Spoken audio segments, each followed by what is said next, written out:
All right, listen, guys. Do not put assets under a business that sells goods or services.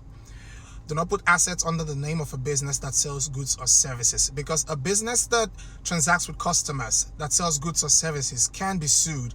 And if that business is sued and happens to lose the lawsuit, the assets of that business can be touched. It can be taken away in the event that they lost a lawsuit. Okay, so what you should do is create a holding company and transfer the assets of your business that sells goods or services to the holding company. So those assets are now held and owned by the holding company. So for this context, a holding company is a company that doesn't sell any goods or service, but it just exists to hold assets, to hold investments, or it owns controlling interest in other companies. So create a holding company and transfer all your assets, the assets of your business or your company that sells goods or service, to the holding company. Now, the holding company does not sell any goods or service. Okay, so the assets are owned by the holding company, and then lease those assets to your company that sells goods and services. So now those assets are not owned by your company that sells goods or services. They are owned by the holding company. So they are more or less borrowed.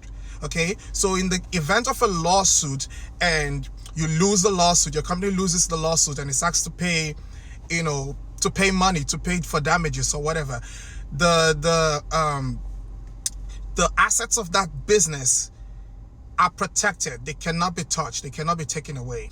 So I'll give you guys a practical example. Let's say I wanted to start a restaurant chain. Okay, I'll call the restaurant chain, let's say, Orwell's Tasty Restaurant.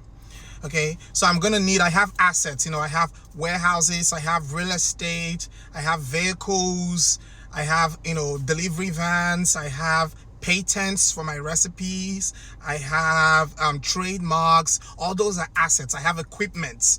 All those are assets. So what I'm going to do is I'm going to create a holding company. Let's say I'm going to call the holding company Orwell and Family Holdings. Okay, so that's the holding company, and I'm going to transfer those assets to the holding company. Now those assets are owned by the holding company and not by my restaurant chain, Orwell's Tasty Restaurant. And then I'm going to lease those assets from the holding company to my restaurant chain. So Orwell's Family Holdings is going to lease those assets that it owns to Orwell's Tasty Restaurant. So now those assets are not owned by Orwell's Tasty Restaurant. They are leased to Orwell's Tasty Restaurant. And let's say Mr. John comes to our restaurant and unfortunately he had a bad stomach